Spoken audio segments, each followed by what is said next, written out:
Hello दोस्तों, कैसे हैं आप लोग। आशा करता हूँ सब लोग एकदम बढ़िया होंगे, मज़े में होंगे। तो फिर लीजिए, मैं हाजिर हूँ आप लोगों की सेवा में एक बार फिर से।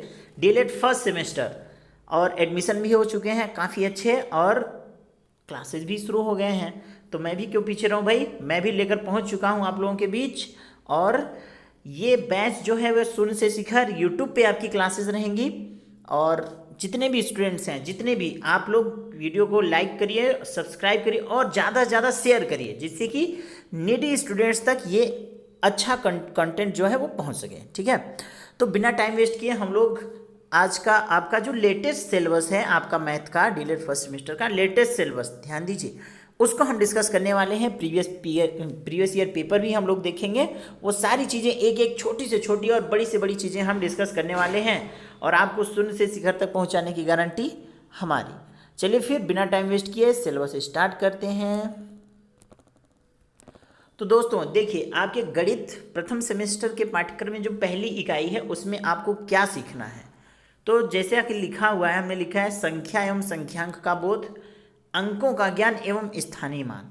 इसमें आपको सबसे छोटी से छोटी बेसिक से बेसिक चीज़ें बताई जाएंगी कि संख्या क्या होते हैं, संख्यांक किसे कहते हैं, और जैसे 0 1 2 3 4 5 6 7 8 9 10 ये सब क्या होती हैं, और देवनागरी सिस्टम क्या होता है, रोमन अंक क्या होता है। ये सब सारी चीज़ें आपको इसके माध्यम से बताया जाएगा कि संख्याएं क्या होती हैं, किस प्रकार से लिखी जाती हैं। क्योंकि गणित में संख्या का रोल बहुत इंपॉर्टेंट है, क्योंकि जो आप पूरा गणित मैथ होता है वो सारी की सारी संख्याओं को ही उथल पुथल करना रहता है। तो अगर आपको संख्या के बारे में ज्ञान नहीं होगा तो फिर आप कैसे कुछ चीज़ें करेंगे। ठीक है, तो इसमें आपको सबसे पहले संख्याओं के बारे में बताया जाएगा। और हाँ, रोमन अंक से क्वेश्चन मोस्टली पूछा जाता है। एक नंबर क्वेश्चन लगभग आप 90% मान के चलिए कि एक नंबर क्वेश्चन संख्या से कम आना तय है। ठीक, और यानी जैसे दे दिया कि 50 का रोमन अंक बताओ, 69 का रोमन अंक बताओ। ये 69 क्या होता है, देवनागरी लिपि क्या है आपका, ये सब सिस्टम, रोमन अंक सिस्टम क्या है। रोमन अंक दे देगा, बोलेगा कि उसको नॉर्मल जो संख्या होती है उसमें कैसे लिखा जाएगा, 99 को रोमन अंक में कैसे लिखा जाता है। 4 ऑप्शन दे देगा, बोलेगा बता कौन सा सही रोमन अंक है या कौन सा गलत रोमन अंक है। तो संख्याओं में संख्या का ज्ञान तो थोड़ा मोड़ा होगा ही, बाकी रोमन अंक ये बहुत इंपॉर्टेंट है। वो सब सारी चीज़ें हम डिस्कस करेंगे। अनुवर्ती संख्या क्या होती है, पूर्ववर्ती संख्या क्या होती है, अनुवर्ती की अनुवर्ती संख्या क्या होती है, पूर्ववर्ती की अनुवर्ती संख्या क्या होती है, वो सारी चीज़ें एक एक करके हम इसमें डिस्कस करेंगे। ठीक, अब अंकों का ज्ञान। अब जो कई संख्याएं मिलकर के क्या बनाती हैं आपकी अंक, जैसे दो आपकी संख्या है, 3 संख्या है, अब ये 3 मिलकर 33 बनाएगा, तो ये आपका क्या है, अंक। इन सब सारी चीज़ों पर कैसे क्वेश्चंस आते हैं वो सब सारी चीज़ें हम डिस्कस करेंगे। उसके बाद आपका क्या आ जाएगा, स्थानीय मान। जैसे 3 4 5 6, अब बोल देगा कि इसमें 5 का स्थानीय मान बताओ, इतना आसान नहीं आएगा, लेकिन उस कैसे इस टाइप के क्वेश्चन बनते हैं वो सारी चीज़ें। स्थानीय मान के साथ साथ आ जाता है जातीय मान किसे कहते हैं। बोलेगा दी गई संख्या में 5 के स्थानीय मान जातीय मान का अंतर बताओ, या फिर 5 के स्थानीय मान जातीय मान का गुणा बताओ। तो ये सब सारी चीज़ें इसमें पूछी जाती हैं, तो वो हम एक एक करके डीप में स्टडी करेंगे। यहाँ से आपका 1 2 नंबर का क्वेश्चन फिक्स है, और नॉर्मल क्वेश्चन इससे बनेगा नहीं, क्योंकि एग्जामिनर को पता है कि क्वेश्चंस नॉर्मल तो संख्या ये सब सबको पता है, तो वो ऐसे क्वेश्चन देते हैं जिसमें बच्चा बहुत बेसिक से क्वेश्चंस रहते हैं, लेकिन बच्चे फंस जाते हैं क्योंकि उनको पढ़े नहीं रहते हैं। तो कोई बात नहीं है, आपको सारी चीज़ें बताई जाएंगी। ठीक, तो आशा करता हूँ आपको समझ में आ गया कि स्थानीय मान में क्वेश्चंस कैसे आते हैं। यहाँ से इस चैप्टर से आपका 1 से 2 नंबर फिक्स है। अभी हम पेपर देखेंगे तो आपको पता चल जाएगा। गुणा एवं भाग की संकल्पना एवं संक्रियाएं, यानी इसमें आपको गुणा पढ़ाया जाएगा एकदम 0 से शून्य से शिखर तक। इसमें आपको क्या पढ़ाया जाएगा, गुणा क्या होता है, भाग क्या होता है। ठीक है, ये सब चीज़ें, दशमलव का गुणा क्या होता है, दशमलव का भाग क्या होता है। ठीक, तो ये सब सारी चीज़ें बताई जाएंगी। हल्के में मत लीजिएगा दोस्त, क्योंकि बेसिक से आप नए हैं इसमें, तो बेसिक से जब सारी चीज़ें आप पढ़ेंगे, आप ये मत सोचिए गुणा आपको आता है। क्वेश्चन जब हम कराएंगे आपको तो वहाँ पे आप कहेंगे अच्छा ऐसा भी गुणा होता है। भाग भी बताएंगे तो वहाँ आप सोचेंगे अच्छा ऐसा भी भाग होता है क्या। क्योंकि जैसे एक एग्जांपल ले लेते हैं, जैसे मैं कह दूं कि 4 से भाग दीजिए, आप खुद ही देख लीजिए, खुद ही आप देख लीजिए कैसे होगा। तो बोल दिया कि इसमें शेषफल बताओ या भागफल बताओ क्या होगा। लोग क्या करेंगे, 4 8 32, मोस्टली इसमें कम से कम 50 से 60% लोगों के गलत होगा। 4 8 32 आ गया। अब अगली संख्या 3। कुछ लोग, कई बच्चों को मैंने ऐसे देखा है कि यहाँ पर हो गया, यही भागफल हो गया, यही गुणन और यही शेषफल हो गया। नहीं, यहाँ पे जब ऊपर से उतारा जाता है, भाग न जाए तो 0 बढ़ाया जाता है। काफ़ी लोग कर लेंगे, मुझे पता है, लेकिन उसमें भी कुछ लोग गलती कर जाएंगे और जिन लोगों को आता है वो भी गलती कर जाएंगे। क्योंकि रीजन सुन लीजिए ध्यान से, हड़बड़ी में गड़बड़ी होता है। समय आपके पास सिर्फ 1 घंटे का रहेगा, उसमें आपको 18 क्वेश्चन करने रहेंगे और उसमें भी अति लघुत्तरी लघुत्तरी सारे रहेंगे, तो समय बहुत कम रहेगा। उस हड़बड़ी में आप 0 बढ़ाना भूल जाएंगे गलती से। ठीक है, ऐसा होता है, प्रैक्टिकली बता रहा हूँ, ऐसा होता है, 100% साइकोलॉजिकल है।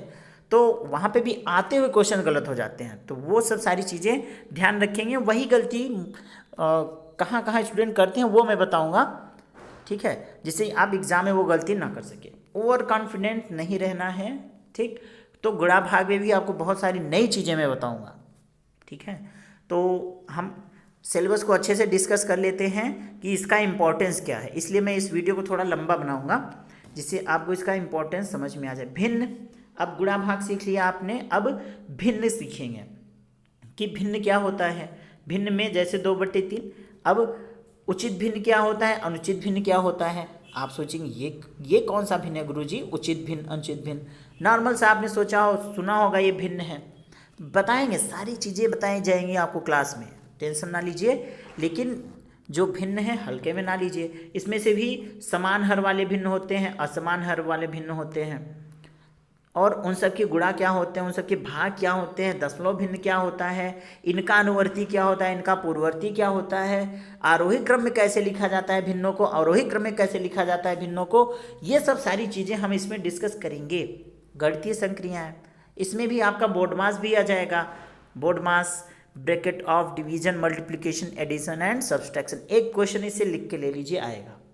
100% आता ही आता है, हर बार, कभी कभार छूट जाता है लेकिन मोस्टली चांसेस बनते हैं।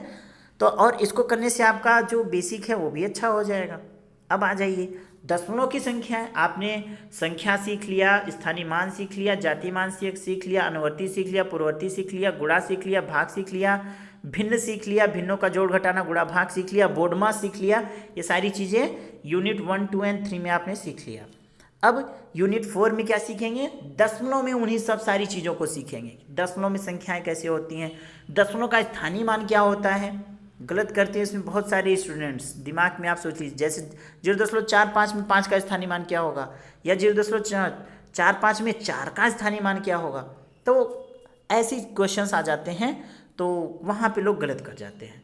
तो वो सारी चीज़ें हम इसमें देखेंगे। और ध्यान दीजिए, इसमें मैं धुआंधार क्वेश्चंस कराने वाला हूँ, एकदम बहुत अच्छे अच्छे और बहुत बेसिक क्वेश्चंस जो कि आता हुआ रहता है, फिर भी लोग गलत कर जाते हैं। क्यों गलत करते हैं वो मैं बताऊँगा अभी। ठीक, अब अपवर्तक क्या होता है, अपवर्त्य क्या होते हैं, समापवर्तक क्या होता है, समापवर्त्य क्या होते हैं, सोचिए दिमाग में क्या होते हैं। ठीक है, तो लस मस, लघुत्तम और महत्तम, ये सब सारी चीज़ें इसमें आपको सिखाया जाएगा। जो भी आता है आपका, जैसे मैं कह दूं 4 और 5 का लस क्या होगा, 4 5 का मस क्या होगा, एलसीएम एचसीएफ, जैसे 20 हो जाएगा इसका 1। लेकिन इसमें भी एक ट्विस्ट होता है कि अपवर्तक क्या होते हैं, अपवर्त्य क्या होते हैं। अपवर्तक मतलब मैंने ब्रैकेट में लिख दिया है कि जिससे विभाजक जो होते हैं, जिससे वो कट जाए। ठीक है, जैसे 2 से कट जाएगा, और अपवर्त्य यानी उसका जो गुणज होता है वो होता है अपवर्त। तो ये सब सारी चीज़ें हम डिस्कस करेंगे डीप में एकदम, और उसमें भी हम लसा मसा सीखेंगे, एलसीएम एचसीएफ, वो सारी चीज़ें, इस पर क्वेश्चंस कैसे बनते हैं। और ध्यान दीजिए, अभी हमने ऊपर गुणा भाग सीखा, उन सब सारी चीज़ों का इसमें यूज है पूरा अच्छे से। ठीक, उन सब सारे जो अस्त्र और शस्त्र यूनिट 1, 2, 3, 4 में हमने आपको प्रदान किया या प्रदान करेंगे, उन सब सारे अस्त्र का अब इसमें क्या है, यूज है, प्रयोग है। वहाँ पे आपने सीख लिया, अब यहाँ पे आप उसका प्रयोग करना सीखेंगे। ठीक, यूनिट 6 देख लेते हैं, इकाई 6। अब देखिए इकाई 6 में क्या होता है, भाज्य क्या होते हैं, अभाज्य संख्याएं क्या होती हैं, भाजक क्या होते हैं, और इन सब के लघुत्तम समापवर्त्य क्या होते हैं, महत्तम समापवर्तक क्या होते हैं। ऊपर हमने देखा अपवर्तक अपवर्त्य, अब उन्हीं सब का यूज होगा समापवर्त्य और समापवर्तक में। ठीक, तो वो सब सारी चीज़ों को हम डिस्कस करेंगे एक एक करके जब हम पढ़ेंगे इकाई 6। ठीक, तो चलिए फिर। और हाँ, भाज्य अभाज्य संख्याएं, सम विषम संख्याएं, सम क्या होती हैं, विषम क्या होती हैं। जैसे आप कमेंट बॉक्स में कमेंट कर सकते हैं कि एक सम है या विषम, या फिर भाज्य है या अभाज्य। तो ये कमेंट बॉक्स में चाहे तो कमेंट कर सकते हैं, या फिर मन में ही रखे रहिए, नो प्रॉब्लम। और खुद ही देखेंगे जब है आपको क्लासेस कराऊंगा, वहाँ पे क्यों है, कैसे है, वो सारी चीज़ें हम डिस्कस करेंगे एकदम बेसिक से। इसीलिए इस बैच का नाम हमने क्या रखा है, शून्य से शिखर। शून्य से आपको शिखर पर ले जाने की गारंटी हमारी। बस आपको क्या करना है, बने रहना है हमारे साथ, बाकी हम देख लेंगे सब कुछ। ठीक है, बस बने रहिएगा। फिर आ जाइए परसेंटेज। यहाँ पे परसेंटेज प्रतिशत क्या होता है। जैसे प्रतिशत में मोस्टली 1/100 या फिर 100 जो होता है वो प्रतिशत में ही लिया जाता है। और प्रतिशत से संबंधित क्वेश्चंस कैसे आते हैं, क्या क्या होते हैं, इकाई संख्याएं क्या होती हैं, एक एक नियम का इसमें बहुत अच्छा यूज है। यूनिटरी थ्योरम जिसमें बोलते हैं। जैसे आपका कक्षा में कितने बच्चे हैं, कितने टोटल बच्चे कितने हैं, और उसमें से लड़के कितनी हैं, लड़कियां कितनी हैं, और उनका परसेंटेज कितना है, वो सब निकालना। आपने एग्ज़ाम दिया, एग्ज़ाम में आपका परसेंटेज कैसे आया वो निकालना। इन सब ऐसे ऐसे क्वेश्चंस आपको एग्ज़ाम में मिल जाते हैं और आपको करना पड़ेगा। और ध्यान दीजिए, ये आप तभी कर पाएंगे जब आपका यूनिट 1, 2, 3, 4, 5, 6 बहुत अच्छे से क्लियर होगा, तब आपकी जो इस गाड़ी है वो स्पीड में दौड़ेगी। तो परसेंटेज ये वाला ही होता है। इसको 1/100 लिखेंगे, और कैसे लोगों को अंकों को परसेंटेज में बदला जाए, कैसे परसेंटेज से अंक में बदला जाए, वो सब सारी चीज़ें हम इसमें डिस्कस करेंगे। अब अवर्गीकृत आंकड़ों का पिक्टोग्राफ, बार ग्राफ और पाई चार्ट। यहाँ से आपका 2 नंबर क्वेश्चन गारंटी के साथ 110% प्रत्येक बार एग्जाम में आता है। 100% 2 नंबर क्वेश्चन। यही बार ग्राफ ऐसे बनता है, बता देता हूँ। बार ग्राफ जैसे ऐसे बनता है, बार आंकड़ा दे दिया जिससे कि देख करके आप बता सकें कि यह बार ग्राफ क्या कह रहा है। वो सब सारी चीज़ें डिस्कस करेंगे।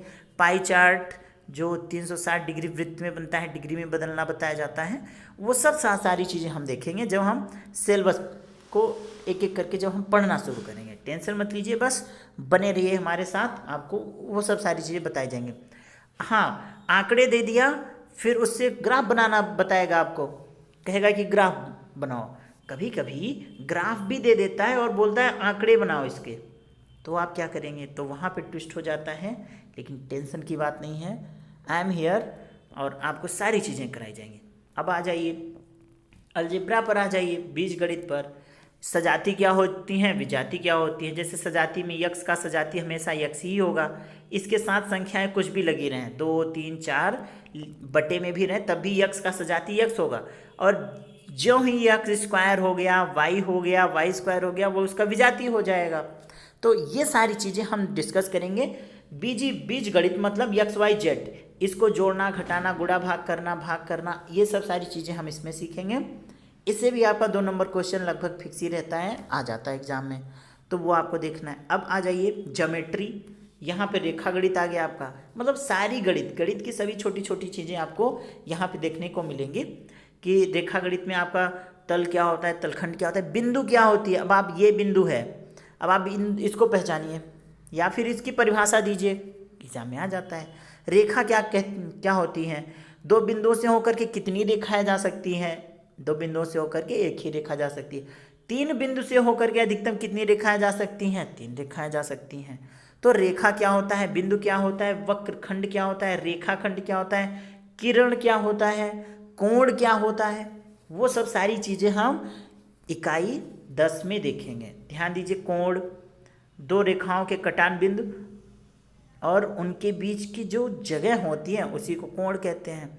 तो ये सब सारी चीज़ें, कोण कितने प्रकार के होते हैं, समकोण, न्यून कोण, अधिक कोण, सरल कोण, ऋज कोण और संपूर्ण कोण, बृहत कोण, इन सब सारी चीज़ों को हम डिस्कस करेंगे क्लास में ठीक है। अभी सिलेबस जो है उसके बारे में बता रहा हूँ कि हम कब कब क्या क्या पढ़ेंगे। क्लियर।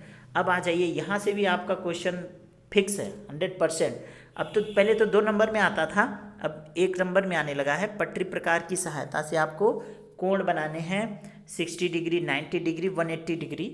टेंशन मत लीजिए, सारी चीज़ें बताई जाएंगी, सारी चीज़ें बनाना बताया जाएगा आपको, रचनाएं बताई जाएंगी। इसमें रचनाएं भी लिखना पड़ता है। अब आप कहेंगे रचनाएं, वो तुलसीदास कबीरदास वाली रचनाएं नहीं डियर, ये इसकी रचनाएं अलग होती हैं, वो बताया जाएगा आपको।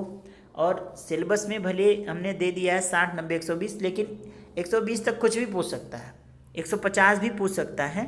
ये तो बनाना आपको आ गया तो सारी चीज़ें आ जाएंगी, इसलिए हमने इसको लिख दिया है। ठीक है। तो 60 degree, 90 degree, 120 degree, 150 degree, 45 degree, 15 degree, 30 degree, 7.5 degree, इन सब टाइप के कोणों को बनाने आपको आना चाहिए पटरी प्रकार की सहायता से। ठीक, तो ये हो गया। उसके बाद रेखागणित हो गया।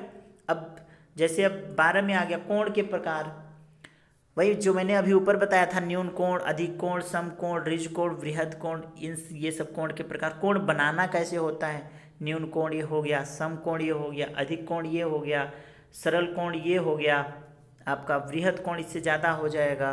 तो ये सब सारी चीज़ें हम देखेंगे कि इसका आकृति कैसी होती है, फिगर कैसी होती है, कितने प्रकार के होते हैं।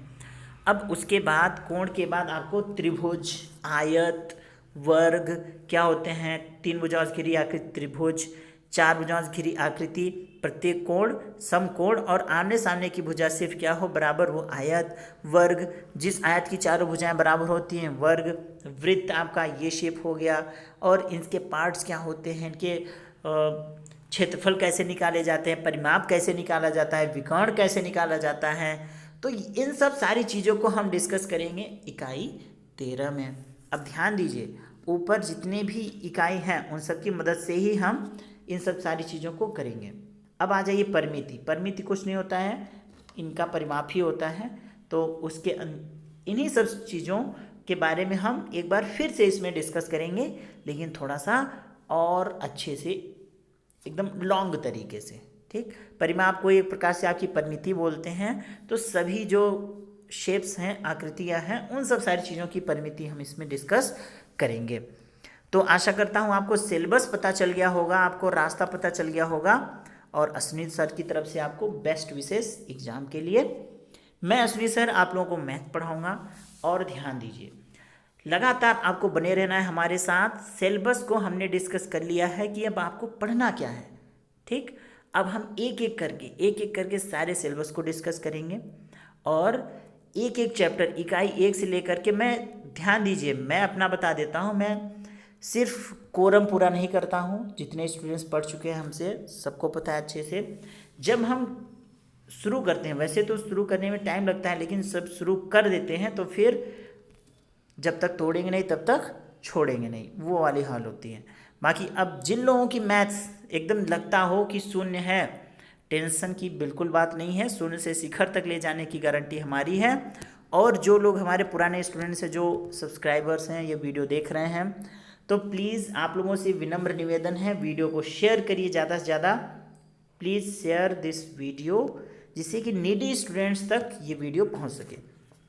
आप पुराने स्टूडेंट्स हैं, आप हमको अच्छे से जानते हैं कि हम क्लास शुरू कर दिए हैं, तो अब शुरू कर दिए हैं। अब हमको एकदम जब तक तोड़ेंगे नहीं तब तक छोड़ेंगे नहीं, ये वाली हाल होती है। तो आप वीडियो को शेयर करिए ज़्यादा से ज़्यादा, आप लोगों से विनम्र निवेदन है, जिससे कि नीडी स्टूडेंट्स तक ये वीडियो पहुँचे और वो इसका लाभ ले सकें। सारी चीज़ें यूट्यूब पर रहेंगी, सारी चीज़ें आपको फ्री में मिलेंगी।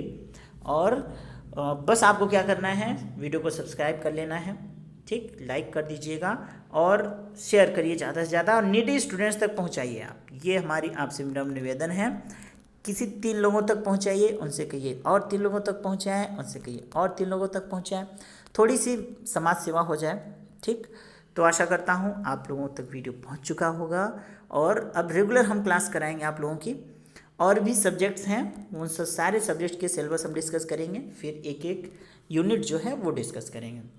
तो थोड़ी सी सुन लीजिए, जिससे कि आपके अंदर मोटिवेशन आए। मोटिवेशन स्पीच भी थोड़ा सा हम दिया भी करेंगे। अभी तो असली मंजिल पाना बाकी है, अभी तो इरादों का इम्तिहान बाकी है। ध्यान दीजिए, अभी तो असली मंजिल पाना बाकी है, अभी तो इरादों का इम्तिहान बाकी है, अभी तो तौली है मुट्ठी भर ज़मीन, अभी तो तौलना आसमान बाकी है। तो डियर स्टूडेंट्स, ये डीएलएड वालों के लिए है। उन्होंने अभी सिर्फ ज़मीन, जो अभी मुट्ठी भर ज़मीन को तौला है, मतलब अभी आपका डीएलएड में आपने एंट्री लिया है, अभी पूरा आसमान, पूरा आपको 4 सेमेस्टर का डीएलएड है वो तय करना है। ठीक है, तो आशा करता हूँ आपको समझ में आ गई होगी मेरी बातें। वीडियो को शेयर करें, ज़्यादा से ज़्यादा लोगों तक पहुँचाएँ, जिससे कि नीडी स्टूडेंट्स इसका लाभ ले सकें। ठीक है, चलिए फिर, have good day all of you, thank you, जय हिंद, थैंक यू।